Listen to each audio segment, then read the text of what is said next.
LED screen চালু, vote গণনা দেখছেন শিক্ষার্থীরা। ৭০% ভোট পড়েছে অনেক কেন্দ্রে, জানিয়েছেন উপাচার্য। ঢাবির প্রবেশপথ সহ আশপাশে শত শত মানুষের ভিড়, সতর্ক অবস্থানে আইনশৃঙ্খলা বাহিনী। আগামী নির্বাচনে ভোট দেবেন প্রবাসীরা, সর্বাত্মক প্রচেষ্টা আছে, জানিয়েছেন ইসি সচিব।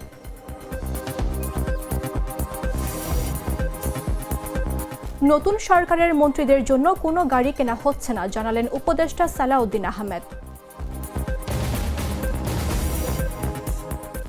এবং নেপালের প্রধানমন্ত্রীর পদত্যাগের বিক্ষোভকারীদের উৎসব, পদত্যাগের দিনও নিহত 2, মৃতের সংখ্যা বেড়ে 21।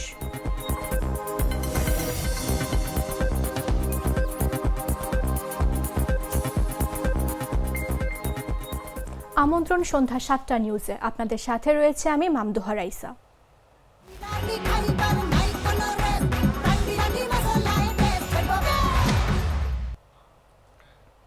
ঢাকা বিশ্ববিদ্যালয়ে কেন্দ্রীয় ছাত্র সংসদ নির্বাচনের ভোট গ্রহণ শেষ হয়েছে। মঙ্গলবার বিকেল 4টায় ভোট গ্রহণ শেষ হয়। এরপর কিছু আনুষ্ঠানিকতা শেষে গণনার কার্যক্রম শুরু করেছে নির্বাচনী কর্মকর্তারা। এদিকে স্বচ্ছতা নিশ্চিতে ভোট গণনার দৃশ্য কেন্দ্রগুলোর সামনে এলইডি স্ক্রিনে দেখানোর ব্যবস্থা করেছে ঢাকা বিশ্ববিদ্যালয়ের প্রশাসন।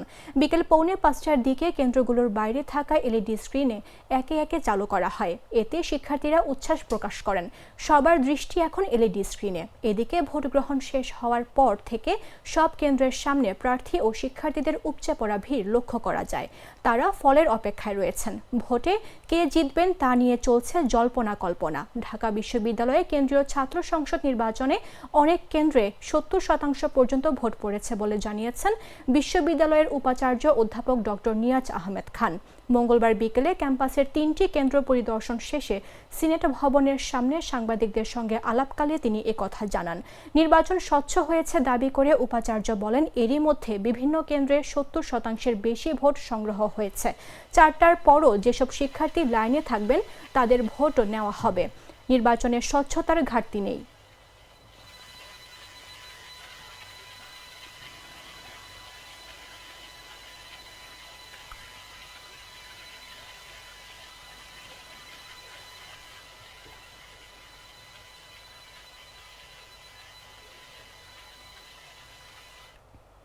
উৎসবমুখর ও অনেকটা শান্তিপূর্ণ পরিবেশে বহুল প্রতীক্ষিত ঢাকা বিশ্ববিদ্যালয়ে কেন্দ্রীয় ছাত্র সংসদ ও হল সংসদ নির্বাচনের ভোট গ্রহণ শেষ হয়েছে। এরই মধ্যে শিক্ষার্থী সহ বিভিন্ন প্যানেলের নেতাকর্মীরা সিনেট ভবনের সামনে অবস্থান নিয়েছেন। তবে এর বাইরেও ঢাবির প্রবেশমুখ ও আশপাশের এলাকায় মানুষের উপস্থিতি ক্রমশ বাড়ছে। মঙ্গলবার দুপুরের পর থেকে গণতন্ত্র ও মুক্তি তোরণে 200 থেকে 350 জন মানুষ জড়ো হয়েছেন। বকশীবাজার মোড়েও উপস্থিত আছেন অন্তত 2 শতাধিক মানুষ। এছাড়া পলাশী মোড়েও জড়ো হয়েছেন অনেকে। কয়েকটি প্রবেশ মুখে ঘুরে দেখা যায় ঢাবির আশপাশে ধীরে ধীরে মানুষের উপস্থিতি বাড়ছে। গণতন্ত্র ও মুক্তি তোরণের সামনে কয়েকশো মানুষ দাঁড়িয়ে আছেন। কেউ দলবদ্ধভাবে অবস্থান করছেন, কেউ বা আশপাশে দাঁড়িয়ে নীরবে অপেক্ষা করছেন। বকশীবাজার মোড়েও একই চিত্র। এখানে অন্তত 2 শতাধিক মানুষের ভিড় চোখে পড়ে। পাশাপাশি নিরাপত্তা পরিস্থিতি স্বাভাবিক রাখতে পর্যাপ্ত পুলিশ সদস্য মোতায়েন করা হয়েছে। বিশ্ববিদ্যালয়ের এলাকায় একাধিক প্রবেশপথে দায়িত্ব পালন করছেন আইনশৃঙ্খলা রক্ষাকারী বাহিনীর সদস্যরা।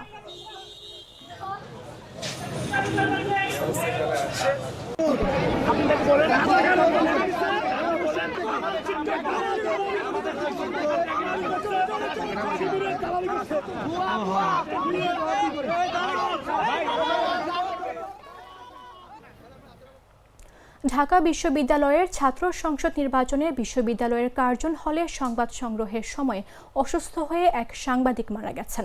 জানা গেছে তিনি চ্যানেল এস টেলিভিশনের সিটি রিপোর্টার হিসেবে কর্মরত ছিলেন। মঙ্গলবার সংবাদ সংগ্রহকালে দুপুর 1:30টার দিকে তার মৃত্যু হয়। মৃত সাংবাদিকের নাম তরিকুল ইসলাম। তিনি চ্যানেল এস টেলিভিশনের সিটি রিপোর্টার হিসেবে কর্মরত ছিলেন বলে জানা গেছে। জানা যায়, ঢাবির কার্জন হলের ভেতরে সংবাদ সংগ্রহ করার সময় লাইভে ছিলেন তরিকুল শিবলি। হঠাৎ অচেতন হয়ে পড়ে যান। পরে তার সহকর্মীরা তাকে উদ্ধার করে ঢাকা মেডিকেলে নিয়ে এলে চিকিৎসক তাকে মৃত ঘোষণা করেন।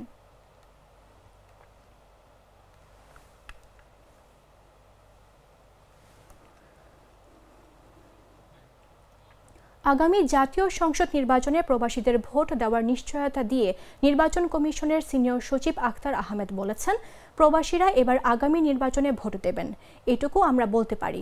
সেই জন্য আমাদের সর্বাত্মক প্রচেষ্টা আছে। মঙ্গলবার রাজধানীর আগারগাঁওয়ে নির্বাচন ভবনে নিজ দপ্তরের সামনে তিনি সাংবাদিকদের এসব কথা বলেন। বাংলাদেশি যারা আছেন এনআইডি ধারী তারা নিবন্ধন করবেন। আর একটা হচ্ছে দেশের অভ্যন্তরে যারা আছেন, যারা নির্বাচন কাজের সংশ্লিষ্টতার সাথে জড়িত বা আইনি হেফাজতে আছেন, এই ক্যাটাগরির জন্য ইন কান্ট্রি পোস্টাল ব্যালট সিস্টেমটা আমরা ইন্ট্রোডিউস করব। এর অ্যাপটা তৈরি করা হচ্ছে বা এর প্ল্যাটফর্মটা তৈরি করা হচ্ছে, এবং প্ল্যাটফর্মটা তৈরি করার সাথে সাথে এটা আমরা আবারও আপনাদেরকে নিয়মিতভাবে এটা ব্রিফিং করব। এটা আমি আজকে এইটুকু সূচনাটুকু বললাম, কেন এটা আরও কিছু কারিগরি দিকগুলো আছে। কারিগরি দিকগুলো স্পষ্ট না হওয়া পর্যন্ত আগাম এটা বলা ঠিক না। নতুন সরকারের মন্ত্রীদের জন্য কোনো গাড়ি কেনা হচ্ছে না বলে জানিয়েছেন অর্থ মন্ত্রণালয়ের উপদেষ্টা ডক্টর সালাউদ্দিন আহমেদ। তবে আগামী নির্বাচনকে সামনে রেখে মাঠ প্রশাসনের কর্মকর্তাদের জন্য ৩০০টির মতো গাড়ি কেনার প্রস্তাব অনুমোদন দেওয়া হয়েছে বলেও জানিয়েছেন তিনি। মঙ্গলবার সচিবালয়ে সরকারি ক্রয় সংক্রান্ত উপদেষ্টা পরিষদ কমিটির সভা শেষে সাংবাদিকদের প্রশ্নের জবাবে উপদেষ্টা একথা জানান।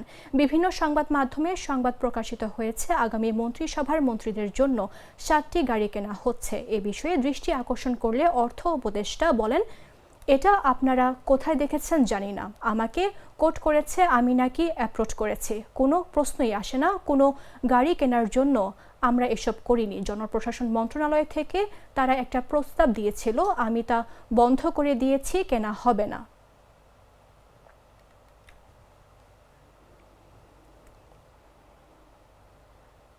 দুধার চকলেটে একাকার হয়ে ওঠা প্রাণ লেয়ার সম্পর্কের মিষ্টি ম্যাজিক। ফরিদপুরে অনির্দিষ্টকালের জন্য মহাসড়ক অবরোধ করেছে স্থানীয় জনতা। এতে মঙ্গলবার সকাল থেকে সকল ধরনের যানবাহন চলাচল বন্ধ হয়ে গেছে। ফলে দক্ষিণ পশ্চিমাঞ্চলের অন্তত 21 জেলার সঙ্গে ঢাকার যোগাযোগ বিচ্ছিন্ন হয়ে পড়েছে। ভাঙ্গা উপজেলার আলগী ও হামিরদী ইউনিয়নকে ফরিদপুর 4 আসন থেকে ফরিদপুর 2 আসনে অন্তর্ভুক্ত করার প্রতিবাদে এই অবরোধ করা হয়েছে। মঙ্গলবার সকাল 8:30 থেকে ভাঙ্গার পুকুরিয়া ও সোয়াদি সহ বেশ কয়েকটি স্থানে মহাসড়কের ওপর গাছ, বাঁশ ও ইট ফেলে অবরোধ করেন কয়েক হাজার স্থানীয় জনতা। এতে দক্ষিণ পশ্চিমাঞ্চলের যানবাহন বন্ধ হয়ে গেছে। দুই পাশে শত শত যানবাহন আটকা পড়েছে। বিক্ষোভকারী ও প্রত্যক্ষদর্শীরা জানান, সকাল থেকে পুকুরিয়া, সোয়াদি ও মনসুরাবাদে মহাসড়কের ওপর গাছ ফেলে ও টায়ার জ্বালিয়ে বিক্ষোভ করেছে হাজার হাজার মানুষ। ফরিদপুর 4 আসন থেকে ভাঙ্গা উপজেলার 2টি ইউনিয়ন কেটে নেওয়ার পরিবর্তে ভাঙ্গা নিয়ে গঠিত ফরিদপুর 5 আসন পুনঃপ্রবর্তনের দাবি জানিয়েছেন তারা।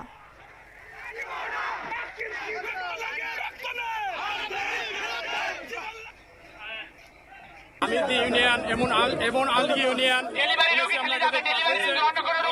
নিয়ে যাওয়া হয়েছে। আমাদের এক বিন্দু রক্ত থাকাকালীনই আমরা নগরকান্দা যাব না। আমাদের আমাদের বাপদাদা 14 গোষ্ঠী হামিরদী গঠন করছে। আমাদের স্থান এখানে, আমরা কখনোই হামিরদী ভাঙ্গা থানায় যাবে না, নগরকান্দা থানায় যাবে না।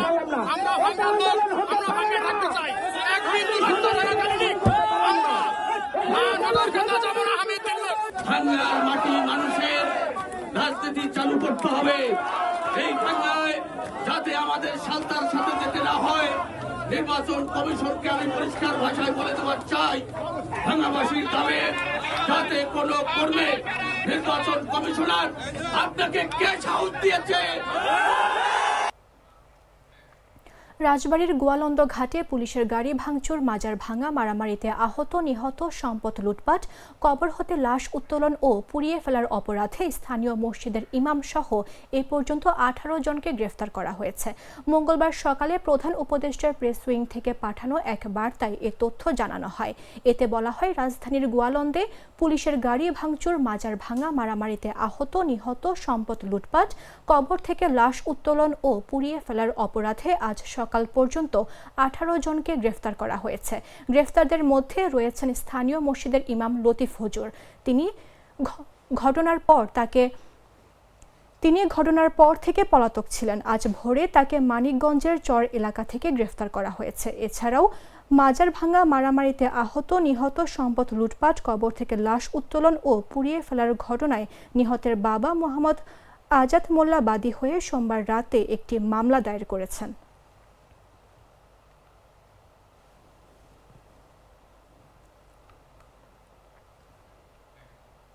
সরকার বিরোধী ষড়যন্ত্রের অভিযোগের মামলায় সাবেক সচিব ভূঁইয়া শফিকুল ইসলামকে গ্রেফতার করা হয়েছে। এর আগে মঞ্চ ৭১ এর অনুষ্ঠান থেকে গ্রেফতার করে আওয়ামী লীগের সাবেক প্রেসিডিয়াম সদস্য আব্দুল লতিফ সিদ্দিকীকে একই মামলায় কারাগারে পাঠানো হয়েছিল।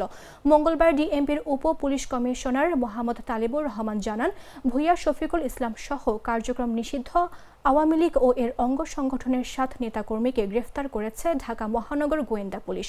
জানতে চাইলে গোয়েন্দা পুলিশের অতিরিক্ত কমিশনার মোহাম্মদ শফিকুল ইসলাম জানান, শাহবাগ থানার সন্ত্রাস বিরোধী আইনের মামলায় তাকে গ্রেফতার করা হয়েছে। লতিফ সিদ্দিকী, আবু আলম শহীদ খান সহ অন্যদের সঙ্গে গোপন আতাতের বিষয়ে তথ্য পাওয়ার পর তাকে গ্রেফতার করা হয়।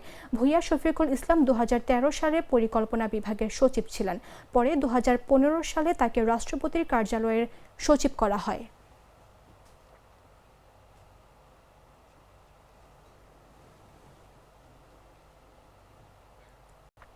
কেউ মারা গেছেন, কেউ বহু আগে থেকেই থাকেন না গ্রামে, আবার কেউ ভিক্ষা করেন।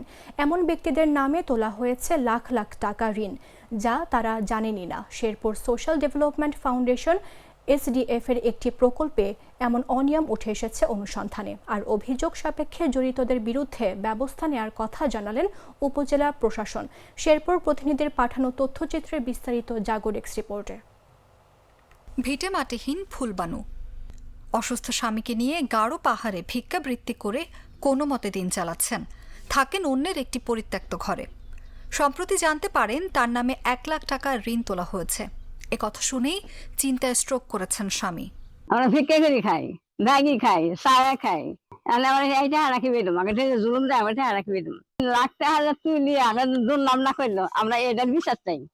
আমার কি এর আমার নাম দুর্নাম দেয় করলো, আমি কি ১ লাখ টাকার যোগ্য তো? এমন ঘটনা ঘটেছে শেরপুরের ঝিনাইগাতি উপজেলার নলকুড়া ইউনিয়নের সীমান্তবর্তী গ্রাম মানিককুড়ায়। গ্রামের শতাধিক ব্যক্তির নামে SDF হতে তোলা হয়েছে ঋণ। এদের মধ্যে কেউ মারা গেছেন, কেউ বহু আগে থেকেই থাকেন না গ্রামে, আবার কেউ ভিক্ষা করেন। সোশ্যাল ডেভেলপমেন্ট ফাউন্ডেশনের ক্ষুদ্র ঋণ প্রকল্পে চলছে এমন অনিয়ম।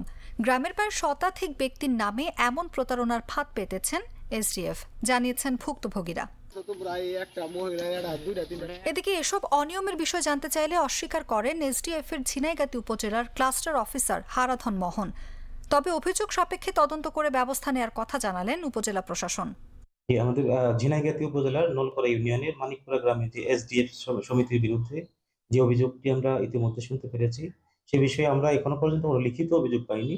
লিখিত অভিযোগ পাওয়া মাত্রই আমরা তদন্ত সাপেক্ষে প্রয়োজনীয় আইনগত ব্যবস্থা নিব।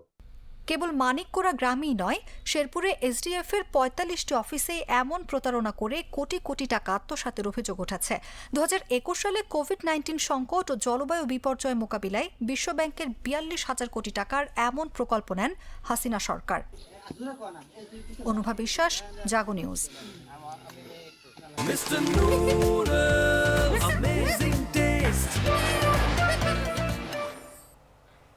জানাবো আন্তর্জাতিক সংবাদ।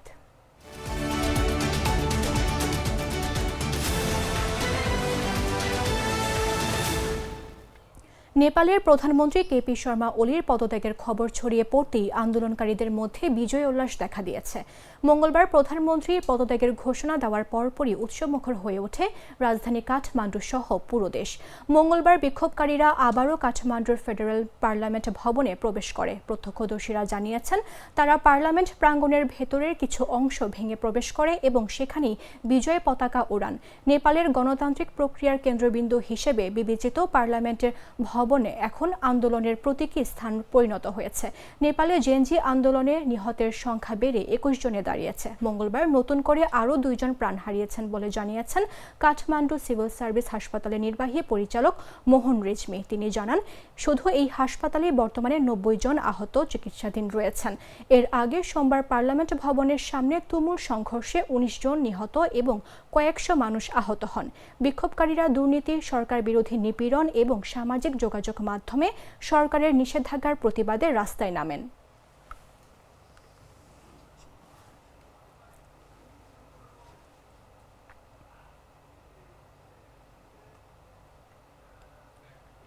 সংবাদ শেষ করব খেলার খবর জানিয়ে।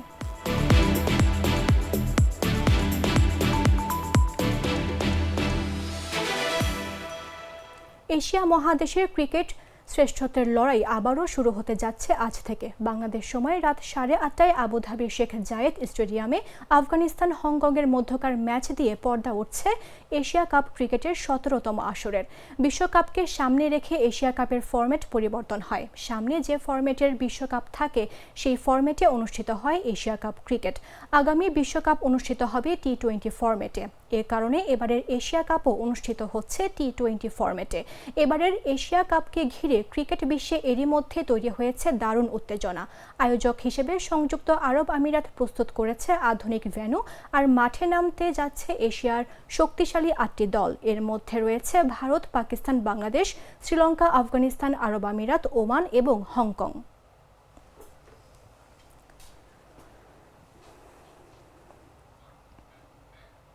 সংবাদ শেষ করার পূর্বে শিরোনামগুলো জানিয়ে দিচ্ছে আরও একবার।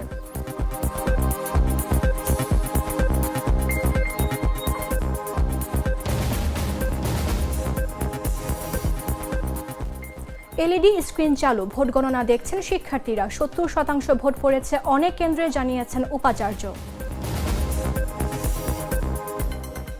ঢাবির প্রবেশপথ সহ আশপাশের শত শত মানুষের ভিড়, সতর্ক অবস্থানে আইন শৃঙ্খলা বাহিনী। আগামী নির্বাচনে ভোট দেবেন প্রবাসীরা, সর্বাত্মক প্রচেষ্টা আছে, জানিয়েছেন ইসি সচিব।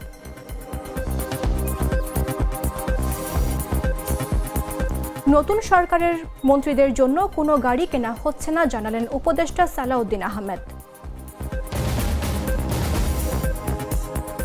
এবং নেপালের প্রধানমন্ত্রীর পদত্যাগে বিক্ষোভকারীদের উৎসব, পদত্যাগের দিনও নিহত 2, মৃতের সংখ্যা বেড়ে 21।